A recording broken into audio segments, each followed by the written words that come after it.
Hello guys, नमस्ते। Welcome to Ayubhushan. मैं doctor Smita Bhushan Kale, MD Panchakarma from Kerala, आप सभी का हमारे यूट्यूब चैनल आयुभूषण में फिर से एक बार स्वागत करती हूँ। आज से हम प्रेगनेंसी सीरीज चालू कर रहे हैं। According to Ayurveda, the ideal lifestyle of a pregnant woman, also her diet, her lifestyle, her behavior pattern, her thinking process, how it should be, that is we are going to discuss in this pregnancy series. So if you are new to our channel, please subscribe our channel and watch the video till to the end. हम सभी को पता है कि pregnancy का जो first trimester होता है, यानी जो पहले 3 महीने होते हैं और एंड के जो 2 महीने होते हैं, यानी 8th और 9th month of pregnancy and first trimester is very much crucial period for the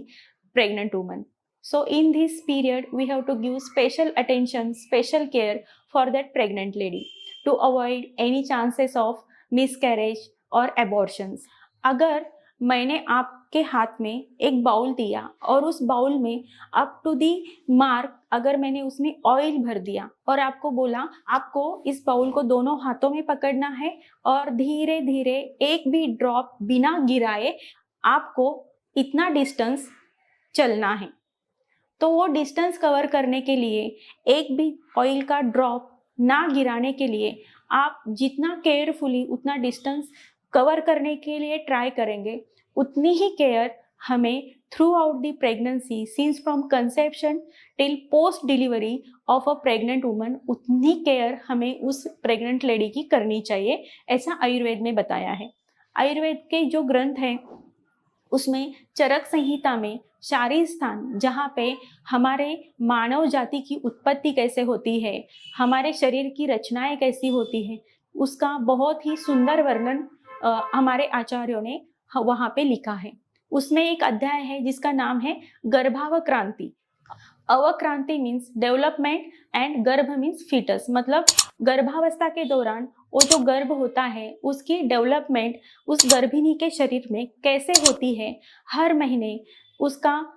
आकार और उसका शेप कैसे चेंज होता है, कौन से अवयव कौन से महीने में फॉर्म होते हैं, उसका बहुत ही सुंदर वर्णन हमारे आचार्यों ने किया है। और उसी के अनुसार हर एक महीने में उस अंग प्रत्यंगों को सपोर्ट करने के लिए उस गर्भवती महिला का आहार कैसा होना चाहिए, उसका बिहेवियर कैसा होना चाहिए, उसका कोड ऑफ कंडक्ट कैसे होना चाहिए, इसका विस्तृत वर्णन किया है। और उसी को हम अपने सामने रख के इस वीडियो में मैं आपको कुछ टिप्स बताने वाली हूँ, इसलिए आपको इस वीडियो को एंड तक देखना बहुत ही ज़रूरी है। अगर आपके घर में कोई बड़े बुजुर्ग लोग रहते हैं या आपके आसपास पड़ोसी आपको बताते हैं कि जब तक आपका प्रेगनेंसी का 3rd मंथ कंप्लीट ना हो, आप एक गुड न्यूज़ अपने किसी भी रिलेटिव्स के साथ शेयर ना कीजिए। जब आपके 3rd मंथ कंप्लीट होते हैं उसके बाद आप अपने रिश्तेदारों को ये गुड न्यूज़ या प्रेगनेंसी का न्यूज़ आप बता सकते हैं।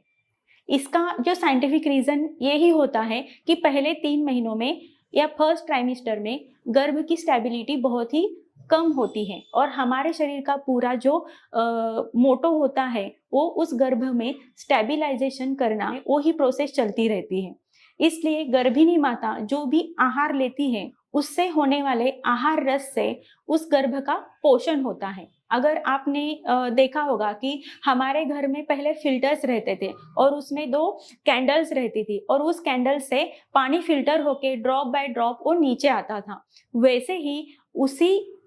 मेथड से हमारे जो गर्भ में बच्चा पलता है उसका पोषण होता है, जिसे हम परकोलेशन कहते हैं और आयुर्वेदा में उसे ही उपस्नेह कहते हैं। तो इसके बाद वो जो गर्भ होता है, गर्भस्थित बच्चा होता है, उसमें स्टेबिलाइजेशन आने के लिए हमारे शरीर उसके लिए कार्य करता है और जैसे ही वो गर्भ स्थिर होता है वैसे वैसे गर्भस्राव या गर्भपात होने के चांसेस भी कम हो जाते हैं। तो इसलिए प्रेगनेंसी के पहले 3 महीने में गर्भवती माता को ऐसा आहार लेना चाहिए जो हमारे गर्भ में स्टेबिलिटी लाएगा। तो इसके लिए आप गाय का दूध ले सकते हैं, कोकोनट वाटर ले सकते हैं या दूध में शर्करा यानी जो बड़ी वाली मिश्री होती है उसको मिला के उसमें 1 चम्मच घी मिला के आप इसको दिन में 2 बार कंज्यूम कर सकती हैं। साथ ही आपके डाइट में आप ऐसा ध्यान दें कि जो डाइट आप ले रही है उसमें ज़्यादा लिक्विड पोर्शन हो, इसलिए आप जो सीजनल फ्रूट्स होते हैं उनका जूस भी ले सकती है या वो फल भी आप खा सकती है, ताकि आपके शरीर में रस धातु की निर्मित अच्छे से हो और आपके गर्भ का पोषण अच्छे से हो। वैसे ही आयुर्वेदा में प्रजास्थापक औषधियाँ बताई हैं जो गर्भ में स्थिरता लाती हैं, उनसे प्रोसेस किया हुआ मिल्क भी आप यूज़ कर सकती हैं और इसी के साथ आप आंवले का सेवन भी कर सकती हैं।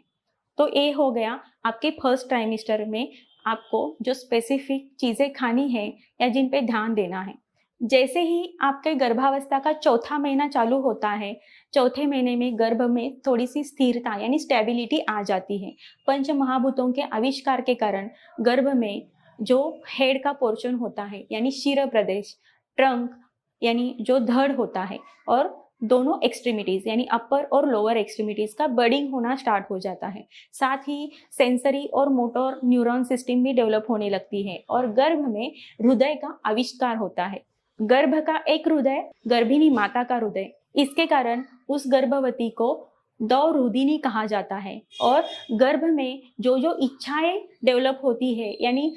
आपने देखा होगा कि चौथे महीने के बाद गर्भवती माता को कुछ चीज़ों खाने की इच्छा होती है जिसे हम क्रेविंग्स बोलते हैं या मराठी में हम बोलते हैं डोहाळे लागणे। तो गर्भ में जो जो इच्छाएं उत्पन्न होती हैं वो गर्भवती माता के जरिए उन इच्छाओं के रूप से वो प्रकट होती है। इसलिए कहा जाता है कि गर्भवती माता को जो जो खाने की इच्छा होती है वो हमें उसकी इच्छाएं पूरी करनी चाहिए, ताकि वो गर्भ में जो स्थित बच्चा होता है उसकी इच्छाएं भी ऑटोमेटिकली हम पूरी कर सकते हैं। 5वें महीने से लेकर 7वें महीने तक गर्भ में स्थित जो बच्चा होता है उसके प्रॉपर नरिशमेंट के लिए और गर्भाशय के जो मसल्स होते हैं उनकी स्ट्रेंथ बढ़ाने के लिए हम कुछ प्लांट प्रिपरेशंस देते हैं, जिसमें अश्वगंधा, गुड़ूची, शतावरी, विदारी ऐसे द्रव्यों का समाविष्ट करके मिल्क प्रोसेस किया जाता है और उस गर्भिणी को पीने के लिए दिया जाता है। साथ ही उस गर्भिणी को खाने के लिए दूध, घी, मक्खन ऐसी चीज़ें भी बताई जाती है ताकि उस गर्भ का पोषण अच्छे से हो।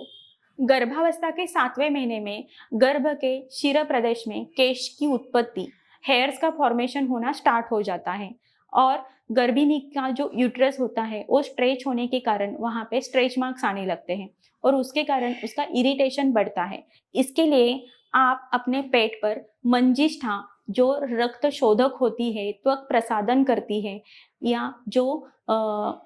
स्किन के लिए एज अ टॉनिक काम करती है, उसका लेप आप अपने पेट पे लगा सकती है। साथ ही आप चंदन का लेप लगा सकती है या सिंपली आप कोकोनट ऑयल भी मसाज कर सकती है, जिससे आपका जो इरिटेशन है वो बंद हो सकता है। जैसे जैसे आपका गर्भावस्था का 8वां महीना चालू हो जाता है, आपको थोड़ा सा ऑयली, सॉल्टी या वाटरी पोर्शन आहार से, डाइट से कम करना होता है, क्योंकि कभी कभार आपके पैरों में सूजन आने के चांसेस होते हैं, बीपी बढ़ने के चांसेस होते हैं, इसलिए आपको इस पे थोड़ा सा ध्यान देना जरूरी होता है।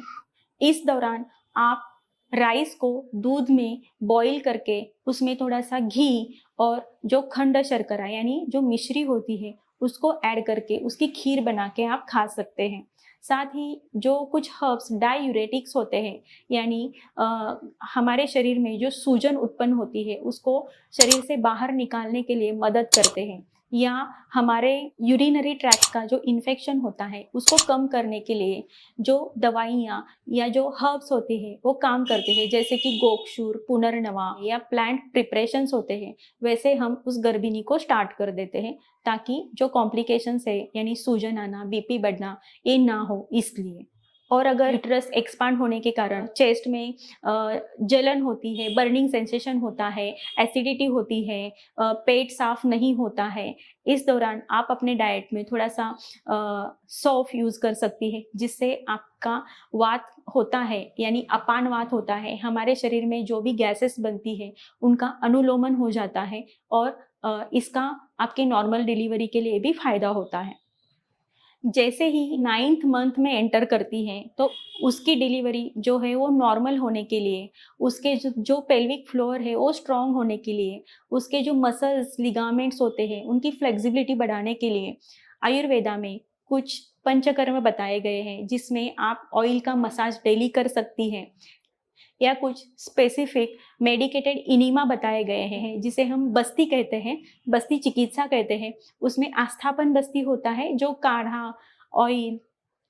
घी, हनी इन सब का मिश्रण होता है, या सिर्फ ऑयल का इनिमा दिया जाता है जिसे अनुवासन बस्ती कहते हैं।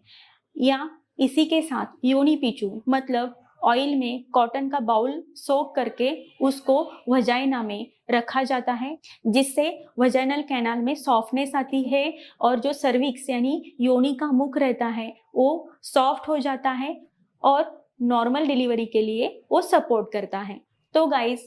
इस वीडियो में हमने since from pregnancy till two the delivery जो कुछ स्पेसिफिक हाइलाइट्स बताए हैं हमारे आचार्यों ने, उसको मैंने यहाँ पे लाइटन अप किया है। इसके बाद हम नेक्स्ट वीडियो में गर्भावस्था के प्रथम मास में यानी फर्स्ट मंथ ऑफ प्रेगनेंसी में क्या क्या करना चाहिए, क्या खाना चाहिए, कोड ऑफ कंडक्ट रखने चाहिए, इसके बारे में डिटेल जानकारी लेंगे। तो इस वीडियो को जरूर लाइक कीजिए, हमारे चैनल को जरूर सब्सक्राइब कीजिए, आगे दिए हुए बेल आइकॉन पे जरूर हिट कीजिए ताकि